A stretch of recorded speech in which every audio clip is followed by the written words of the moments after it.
सारे शहर में सिर्फ एक ऐसी दुकान थी जहां विलायती रेशमी साड़ी मिल सकती थी और सभी दुकानदारों ने विलायती कपड़े पर कांग्रेस की मुहर लगवाई थी।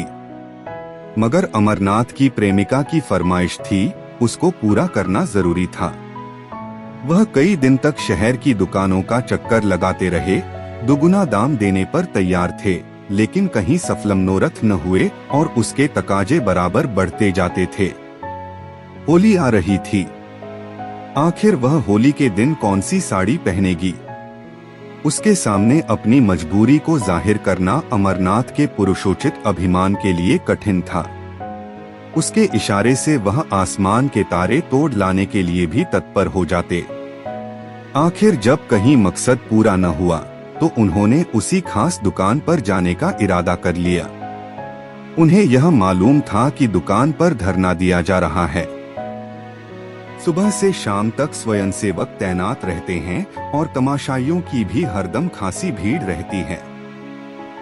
इसलिए उस दुकान में जाने के लिए एक विशेष प्रकार के नैतिक साहस की जरूरत थी और यह साहस अमरनाथ में जरूरत से कम था। पढ़े लिखे आदमी थे, राष्ट्रीय भावनाओं से भी अपरिचित न थे, यथाशक्ति स्वदेशी चीजें ही इस्तेमाल करते थे। मगर इस मामले में बहुत कट्टर न थे। स्वदेशी मिल जाए तो बेहतर वरना विदेशी ही सही, इस उसूल के मानने वाले थे। और खासकर जब उसकी फरमाइश थी तब तो कोई बचाव की सूरत ही न थी। अपनी जरूरतों को तो वह शायद कुछ दिनों के लिए टाल भी देते, मगर उसकी फरमाइश तो मौत की तरह अटल है। उससे मुक्ति कहाँ? तय कर लिया कि आज साड़ी जरूर लाएंगे। कोई क्यों रुके? किसी को रोकने का क्या अधिकार है? माना स्वदेशी का इस्तेमाल अच्छी बात है, लेकिन किसी को जबरदस्ती करने का क्या हक है? अच्छी आजादी की लड़ाई है जिसमें व्यक्ति की आजादी का इतना बेदर्दी से खून हो। यूं दिल को मजबूत करके वह शाम को दुकान पर पहुंचे। देखा तो 5 वॉलंटियर पिकेटिंग कर रहे हैं और दुकान के सामने सड़क पर हजारों तमाशाई खड़े हैं। सोचने लगे दुकान में कैसे जाएं। कई बार कलेजा मजबूत किया और चले, मगर बरामदे तक जाते जाते हिम्मत ने जवाब दे दिया। संयोग से एक जान पहचान के पंडित जी मिल गए। उनसे पूछा, क्यों भाई, यह धरना कब तक रहेगा? शाम तो हो गई। पंडित जी ने कहा, इन सिरफिरों को सुबह और शाम से क्या मतलब, जब तक दुकान बंद न हो जाएगी यहाँ से न टलेंगे। कहिए, कुछ खरीदने को इरादा है? आप तो रेशमी कपड़ा नहीं खरीदते। अमरनाथ ने विवशता की मुद्रा बनाकर कहा, मैं तो नहीं खरीदता, मगर औरतों की फरमाइश को कैसे टालूं? पंडित जी ने मुस्कुराकर कहा, वाह, इससे ज्यादा आसान तो कोई बात नहीं। औरतों को भी चकमा नहीं दे सकते। 100 ही लहजार बहाने हैं। अमरनाथ, आप ही कोई हीला सोचिए। पंडित जी, सोचना क्या है, यहाँ रात दिन यही किया करते हैं। 150 हीले हमेशा जेबों में पड़े रहते हैं। औरत ने कहा, हार बनवा दो। कहा, आज ही लो। 2-4 रोज के बाद कहा, सुनार माल लेकर चंपत हो गया। यह तो रोज का धंधा है भाई। औरतों का काम फरमाइश करना है, मर्दों का काम उसे खूबसूरती से टालना है। अमरनाथ, आप तो इस कला के पंडित मालूम होते हैं। पंडित जी, क्या करे भाई, आबरू तो बचानी ही पड़ती है। सूखा जवाब दें तो शर्मिंदगी अलग हो, बिगड़े वह अगल से, समझें, हमारी परवाह ही नहीं करते। आबरू का मामला है। आप एक काम कीजिए। यह तो आपने कहा ही होगा कि आजकल पिकेटिंग है। अमरनाथ, हाँ, यह तो बहाना कर चुका भाई, मगर वह सुनती ही नहीं। कहती है, क्या विलायती कपड़े दुनिया से उठ गए, मुझसे चले हो उड़ने। पंडित जी, तो मालूम होता है कोई धुन की पक्की औरत है। अच्छा, तो मैं एक तरकीब बताऊं। एक खाली कार्ड का बक्स ले लो, उसमें पुराने कपड़े जलाकर भर लो। जाकर कह देना, मैं कपड़े लिए आता था, वॉलंटियरों ने छीनकर जला दिए। क्यों, कैसी रहेगी? अमरनाथ, कुछ जंचती नहीं। अजी 20 एतराज करेंगी, कहीं पर्दाफाश हो जाए तो मुफ्त की शर्मिंदगी उठानी पड़े। पंडित जी, तो मालूम हो गया, आप बोदे आदमी हैं और हैं भी आप कुछ ऐसे ही। यहाँ तो कुछ इस शान से हीले करते हैं कि सच्चाई की भी उसके आगे धुल हो जाए। जिंदगी यही बहाने करते गुजरी और कभी पकड़े न गए। एक तरकीब और है, इसी नमूने का देशी माल ले जाइए और कह दीजिए कि विलायती है। अमरनाथ, देशी और विलायती की पहचान उन्हें मुझसे और आपसे कहीं ज्यादा है। विलायती पर तो जल्द विलायती का यकीन आएगा नहीं, देशी की तो बात ही क्या है। एक खद्दरपोश महाशय पास ही खड़े यह बातचीत सुन रहे थे।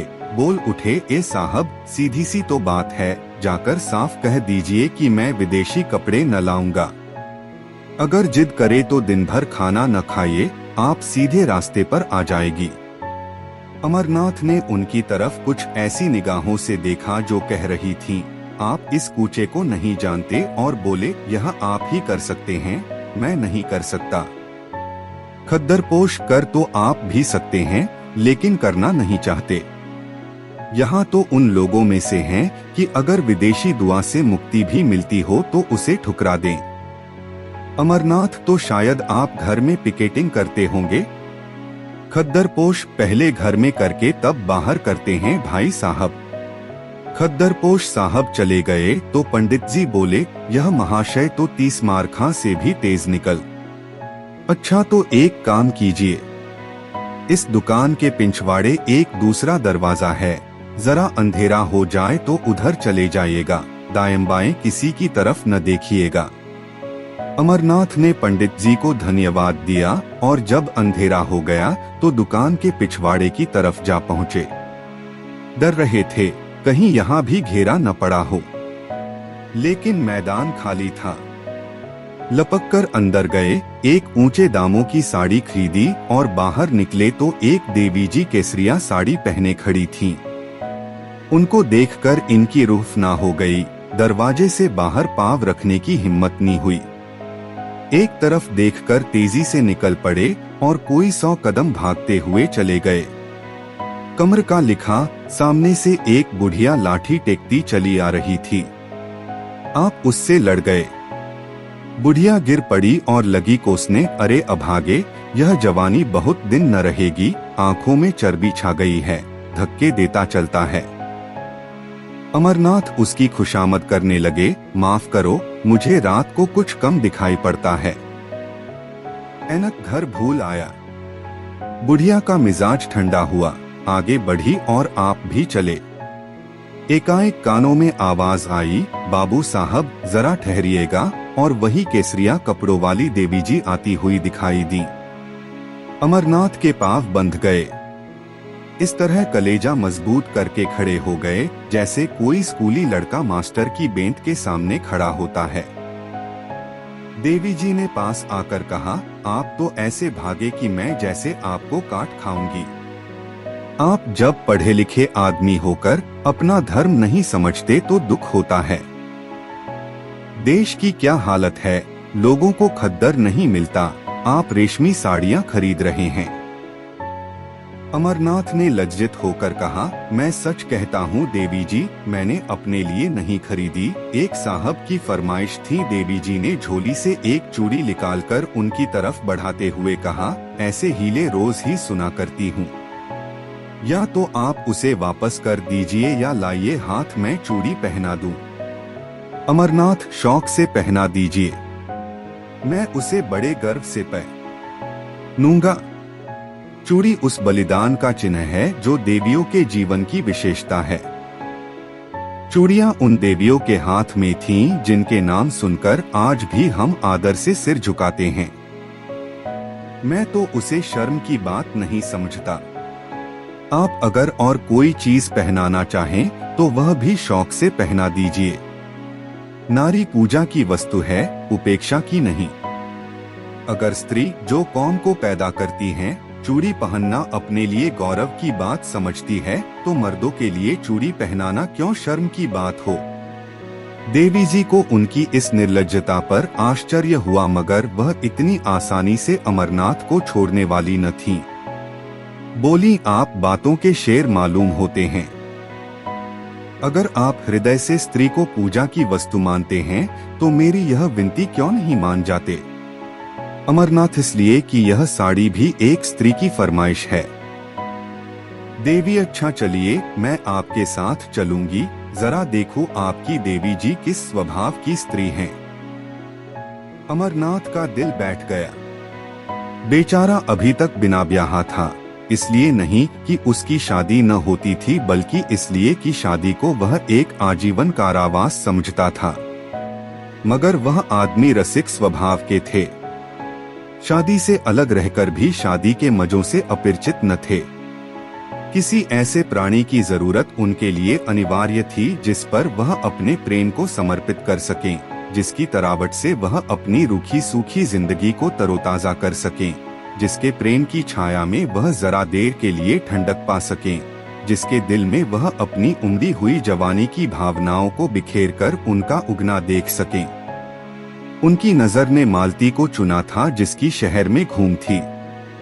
इधर 1.5-2 साल से वह इसी खलिहान के दाने चुना करते थे। देवी जी के आग्रह ने उन्हें थोड़ी देर के लिए उलझन में डाल दिया था।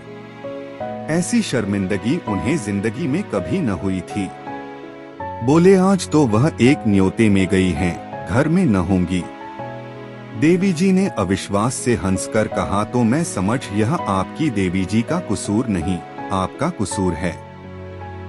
अमरनाथ ने लज्जित होकर कहा, मैं आपसे सच कहता हूँ, आज वह घर पर नहीं। देवी ने कहा, कल आ जाएंगी?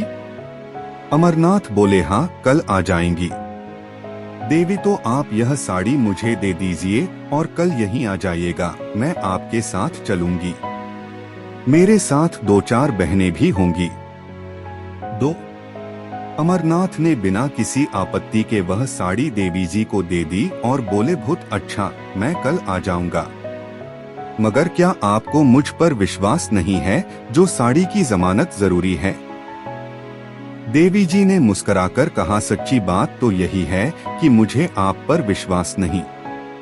अमरनाथ ने स्वाभिमान पूर्वक कहा, अच्छी बात है, आप इसे ले जाएं।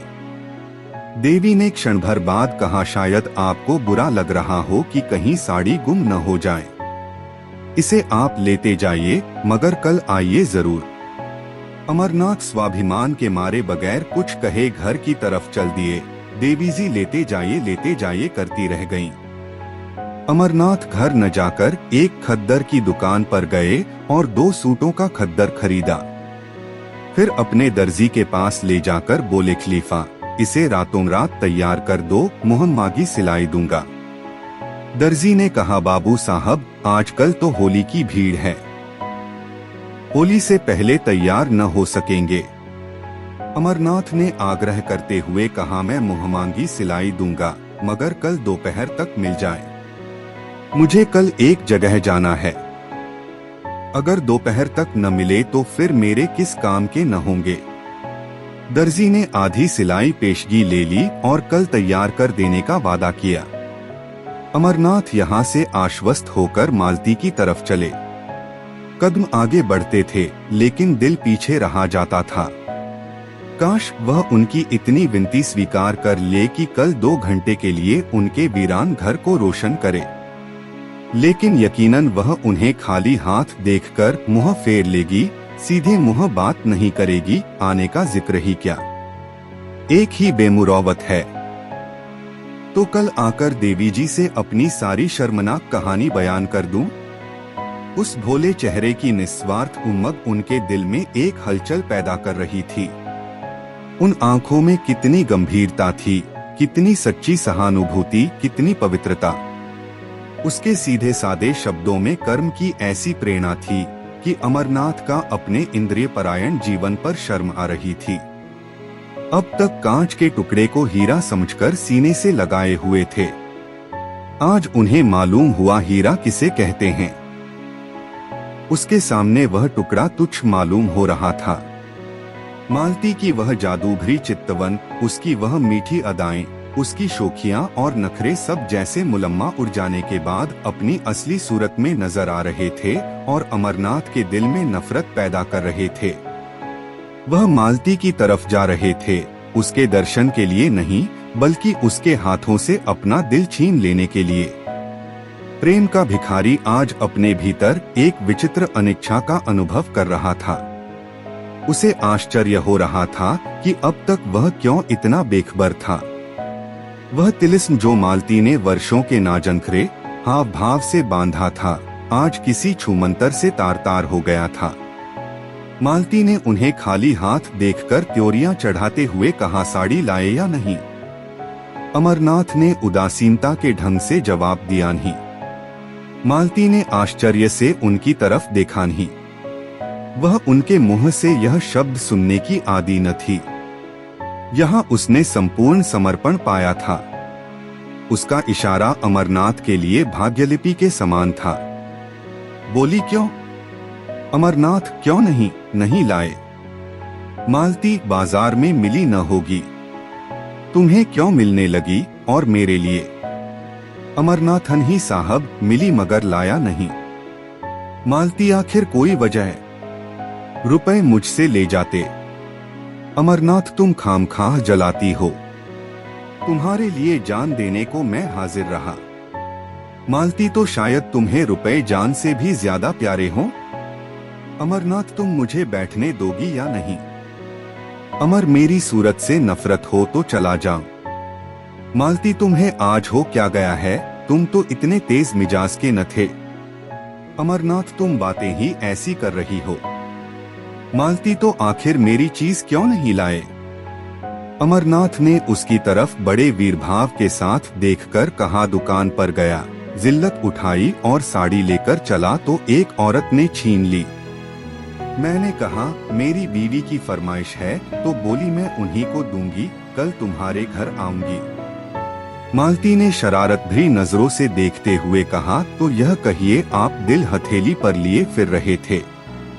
एक औरत को देखा और उसके कदमों पर चढ़ा दिया।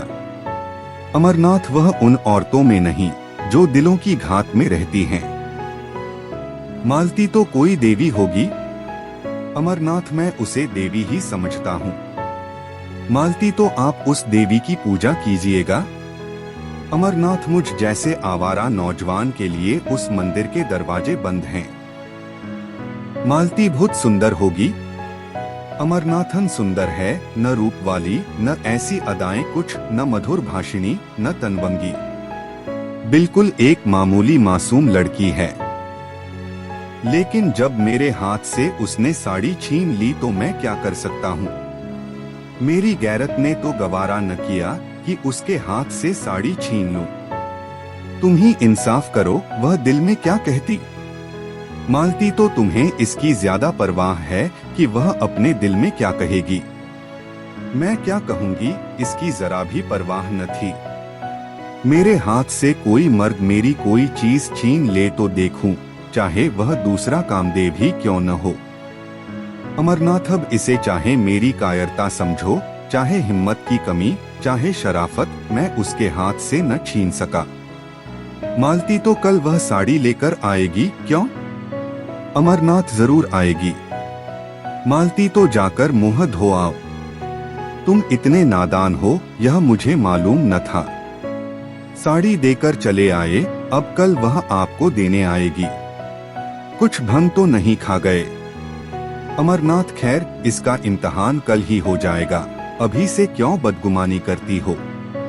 तुम शाम को जरा देर के लिए मेरे घर तक चली चलना। मालती, जिससे आप कहें कि यह मेरी बीवी है। अमरनाथ, मुझे क्या खबर थी कि वह मेरे घर आने के लिए तैयार हो जाएगी, नहीं तो और कोई बहाना कर देता।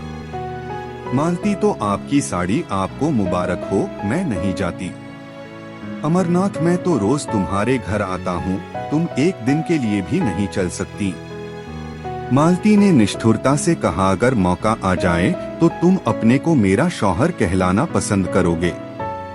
दिल पर हाथ रखकर कहना। अमरनाथ दिल में कट गए, बात बनाते हुए बोले, मालती, तुम मेरे साथ अन्याय कर रही हो। बुरा न मानना, मेरे व तुम्हारे बीच प्यार और मोहब्बत दिखलाने के बावजूद एक दूरी का पर्दा पड़ा था। हम दोनों एक दूसरे की हालत को समझते थे और इस पर्दे का हटाने की कोशिश न करते थे। यह पर्दा हमारे संबंधों की अनिवार्य शर्त था। हमारे बीच एक व्यापारिक समझौता सा हो गया। हम दोनों उसकी गहराई में जाते हुए डरते थे। नहीं, बल्कि मैं डरता था और तुम जानबूझकर न जाना चाहती थी। अगर मुझे विश्वास हो जाता कि तुम्हें जीवन सचरी बनाकर मैं वह सब कुछ पा जाऊंगा जिसका मैं अपने को अधिकारी समझता हूँ, तो मैं अब तक कभी का तुमसे इसकी याचना कर चुका होता। लेकिन तुमने कभी मेरे दिल में यह विश्वास पैदा करने की परवाह न की। मेरे बारे में तुम्हें यह शक है, मैं नहीं कह सकता। तुम्हें यह शक करने का मैंने कोई मौका नहीं दिया और मैं कह सकता हूँ कि मैं उससे कहीं बेहतर शौहर बन सकता हूँ जितनी तुम बीवी बन सकती हो। मेरे लिए सिर्फ एतवार की जरूरत है और तुम्हारे लिए ज्यादा वजनी और ज्यादा भौतिक चीजों की। मेरी स्थायी आमदनी 500 से ज्यादा नहीं, तुमको इतने में संतोष न होगा। मेरे लिए सिर्फ इस इत्मीनान की जरूरत है कि तुम मेरी और सिर्फ मेरी हो। बोलो, मंजूर है? मालती को अमरनाथ पर रहम आ गया। उसकी बातों में जो सच्चाई भरी हुई थी उससे वह इनकार न कर सकी। उसे यह भी यकीन हो गया कि अमरनाथ की वफा के पैर डगमगाएंगे नहीं। उसे अपने ऊपर इतना भरोसा था कि वह उसे रस्सी से मजबूत जकड़ सकती है, लेकिन खुद जकड़े जाने पर वह अपने को तैयार न कर सकी। उसकी जिंदगी मोहब्बत की बाजीगरी में, प्रेम के प्रदर्शन में गुजरी थी। वह कभी इस कभी उस शाख में चहकती फिरती थी, बेकैद, आजाद, बेबंद। क्या वह चिड़िया पिंजरे में बंद रह सकती है जिसकी जबान तरह तरह के मजों की आदी हो गई हो? क्या वह सूखी रोटी से तृप्त हो सकती है? इस अनुभूति ने उसे पिघला दिया।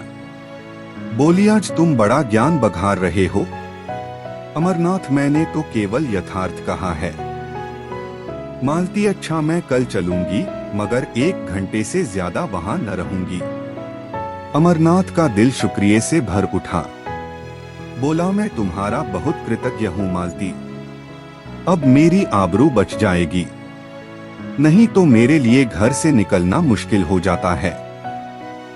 अब देखना यह है कि तुम अपना पार्ट कितनी खूबसूरती से अदा करती हो। मालती, उसकी तरफ से तुम इत्मीनान रखो। ब्याह नहीं किया मगर बरातें देखी हैं। मगर मैं डरती हूँ कहीं तुम मुझसे दगा न कर रहे हो। मर्दों का क्या एतबार। अमरनाथ ने निश्चल भाव से कहा, नहीं मालती, तुम्हारा संदेह निराधार है। अगर यह जंजीर पैरों में डालने की इच्छा होती तो कभी का डाल चुका होता।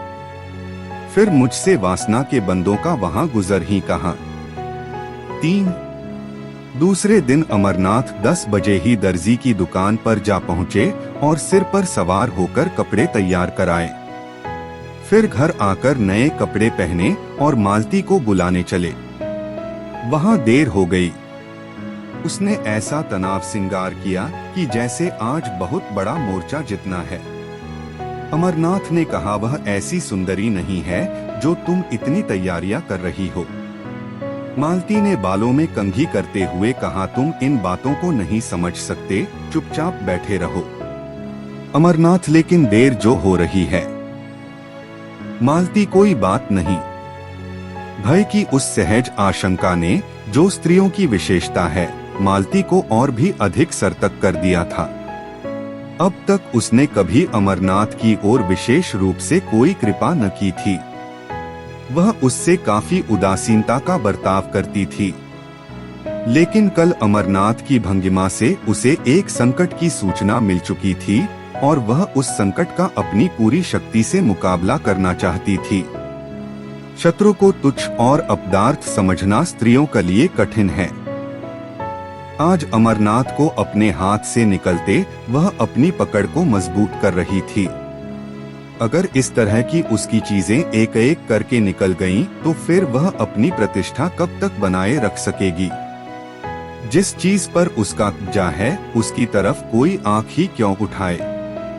राजा भी तो एक एक अंगुल जमीन के पीछे जान देता है। वह इस नए शिकारी को हमेशा के लिए अपने रास्ते से हटा देना चाहती थी, उसके जादू को तोड़ देना चाहती थी। शाम को वह परी जैसी अपनी नौकरानी और नौकर को साथ लेकर अमरनाथ के घर चली। अमरनाथ ने सुबह 10 बजे तक मर्दाने घर को जनानेपन का रंग देने में खर्चा किया था। ऐसी तैयारियां कर रखी थीं जैसे कोई अफसर मुआयना करने वाला हो। मालती ने घर में पैर रखा तो उसकी सफाई और सजावट देखकर बहुत खुश हुई। जनाने हिस्से में कई कुर्सियां रखी थीं। बोली, अब लाओ अपनी देवी जी को, मगर जल्द आना वरना मैं चली जाऊंगी। अमरनाथ लपके हुए विलायती दुकान पर गए। आज भी धरना था, तमाशाइयों की वहीं भीड़। वहां देवी जी नहीं। पीछे की तरफ गए तो देवी जी एक लड़की के साथ उसी भेष में खड़ी थीं। अमरनाथ ने कहा, माफ कीजिएगा, मुझे देर हो गई, मैं आपके वादे की याद दिलाने आया हूँ। देवी जी ने कहा, मैं तो आपका इंतजार कर रही थी। चलो सुमित्रा, जरा आपके घर हो आए। कितनी देर है? अमरनाथ बहुत पास है, एक तांगा कर लूंगा। 15 मिनट में अमरनाथ दोनों को लिए घर पहुंचे। मालती ने देवी जी को देखा और देवी जी ने मालती को। एक किसी रईस का महल था, आलीशान, दूसरी किसी फकीर की कुटिया थी, छोटी सी तुच्छ। रईस के महल में आडंबर और प्रदर्शन था, फकीर की कुटिया में सादगी और सफाई। मालती ने देखा, भोली लड़की है जिसे किसी तरह सुंदर नहीं कह सकते, पर उसके भोलेपन और सादगी में जो आकर्षण था उससे वह प्रभावित हुए बिना न रह सकी। देवी जी ने भी देखा, एक बनी संवरी बेधड़क और घमंडी औरत है जो किसी न किसी वजह से उस घर में अजनबी सी मालूम हो रही है, जैसे कोई जंगली जानवर पिंजरे में आ गया हो। अमरनाथ सिर झुकाए मुजरिमों की तरह खड़े थे और ईश्वर से प्रार्थना कर रहे थे कि किसी तरह आज पर्दा रह जाए। देवी ने आते ही कहा, भन, आप भी सिर से पांव तक विदेशी कपड़े पहने हुई हैं। मालती ने अमरनाथ की तरफ देखकर कहा, मैं विदेशी और देशी के फेर में नहीं पड़ती। जो यह लाकर देते हैं वह पहनती हूँ। लाने वाले हैं ये, मैं थोड़े ही बाजार जाती हूँ। देवी ने शिकायत भरी आंखों से अमरनाथ की तरफ देखकर कहा, आप तो कहते थे यह इनकी फरमाइश है, मगर आप ही का कसूर निकल आया। मालती, मेरे सामने इनसे कुछ मत कहो। तुम बाजार में भी दूसरे मर्दों से बातें कर सकती हो, जब वह बाहर चले जाएं तो जितना चाहे कह सुन लेना। मैं अपने कानों से नहीं सुनना चाहती। देवी जी, मैं कुछ कहती नहीं, और बहन जी, मैं कह ही क्या कर सकती हूँ, कोई जबरदस्ती तो है नहीं, बस विनती कर सकता हूँ। मालती, इसका मतलब यह है कि इन्हें अपने देश की भलाई का जरा भी ख्याल नहीं, उसका ठेका तुम ही ने ले लिया है। पढ़े लिखे आदमी हैं, 10 आदमी इज्जत करते हैं, अपना नफा नुकसान समझ सकते हैं। तुम्हारी क्या हिम्मत कि उन्हें उपदेश देने बैठो, या सबसे ज्यादा अक्लमंद तुम ही हो। देवी जी, आप मेरा मतलब गलत समझ रही हैं बहन। मालती, हाँ, गलत तो समझूंगी ही, इतनी अक्ल कहाँ से लाऊं कि आपकी बातों का मतलब समझूं। खद्दर की साड़ी पहन ली, झोली लटका ली, एक बिल्ला लगा लिया, बस अब अख्तियार है, जहाँ चाहे आए जाएं, जिससे चाहे हंसें बोलें, घर में कोई पूछता नहीं तो जेल खाने का भी क्या डर। मैं इसे हुड़दंगापन समझती हूँ जो शरीफों की बहू बेटियों को शोभा नहीं देता। अमरनाथ दिल में कटे जा रहे थे, छिपने के लिए बिल ढूंढ रहे थे। देवी की पेशानी पर जरा बल न था, लेकिन आंखें डबडबा रही थीं। अमरनाथ ने मालती से जरा तेज स्वर में कहा, क्यों खामखा किसी का दिल दुखाती हो। यह देवियां अपना ऐश आराम छोड़कर यह काम कर रही हैं, क्या तुम्हें इसकी बिल्कुल खबर नहीं। मालती, रहने दो, बहुत तारीफ न करो, जमाने का रंग ही बदला जा रहा है, मैं क्या करूंगी और तुम क्या करोगे?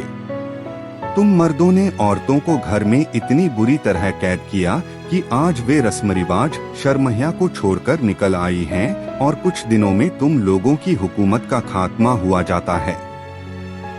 विलायती और विदेशी तो दिखलाने के लिए हैं, असल में यह आजादी की ख्वाहिश है जो तुम्हें हासिल है। तुम अगर 2-4 शादियां कर सकते हो तो औरत क्यों न करें? सच्ची बात यह है, अगर आंखें हैं तो अब खोलकर देखो। मुझे वह आजादी न चाहिए। यहाँ तो लाज ढोते हैं और मैं शर्महिया को अपना सिंगार समझती हूँ। देवी जी ने अमरनाथ की तरफ फरियाद की आंखों से देखकर कहा, भन ने औरतों को जलील करने की कसम खा ली है। मैं बड़ी बड़ी उम्मीदें लेकर आई थी, मगर शायद यहाँ से नाकाम जाना पड़ेगा। अमरनाथ ने वह साड़ी उसको देते हुए कहा, नहीं, बिल्कुल नाकाम तो आप नहीं जाएंगी। हाँ, जैसी कामयाबी की आपको उम्मीद थी वह न होगी। मालती ने डपटते हुए कहा, वह मेरी साड़ी है, तुम उसे नहीं दे सकते। अमरनाथ ने शर्मिंदा होते हुए कहा, अच्छी बात है, न दूंगा। देवी जी, ऐसी हालत में तो शायद आप मुझे माफ करेंगी। देवी जी चली गई तो अमरनाथ ने त्योरिया बदलकर कहा, यह तुमने आज मेरे मुंह में कालिख लगा दी। तुम इतनी बदतमीज और बदजबान हो, मुझे मालूम न था। मालती ने रोषपूर्ण स्वर में कहा, तो अपनी साड़ी उसे दे देती। मैंने ऐसी कच्ची गोलियां नहीं खेली। अब तो बदतमीज भी हूँ, बदजबान भी। उस दिन इन बुराइयों में से एक भी न थी जब मेरी जूतियां सीधी करते थे। इस छोकरी ने मोहिनी डाल दी। जैसी रूह वैसे फरिश्ते। मुबारक हो। यह कहती हुई मालती बाहर निकली। उसने समझा था जबान चलाकर और ताकत से वह उस लड़की को उखाड़ फेंकेगी, लेकिन जब मालूम हुआ कि अमरनाथ आसानी से काबू में आने वाला नहीं, तो उसने फटकार बताई। इन दामों अगर अमरनाथ मिल सकता था तो बुरा न था। उससे ज्यादा कीमत वह उसके लिए दे न सकती थी। अमरनाथ उसके साथ दरवाजे तक आए। जब वह तांगे पर बैठी तो विनती करते हुए बोले, यह साड़ी दे दो न मालती, मैं तुम्हें कल इससे अच्छी साड़ी ला दूंगा। मगर मालती ने रूखेपन से कहा, यह साड़ी तो अब लाख रुपए पर भी नहीं दे सकती। अमरनाथ ने त्योरिया बदलकर जवाब दिया, अच्छी बात है, ले जाओ, मगर समझ लो यह मेरा आखिरी तोहफा है। मालती ने होंठ चढ़ाकर कहा, इसकी परवाह नहीं, तुम्हारे बगैर मैं मर नहीं जाऊंगी, इसका तुम्हें यकीन दिलाती हूँ। और मजेदार कहानियाँ सुनने के लिए चैनल को सब्सक्राइब करें।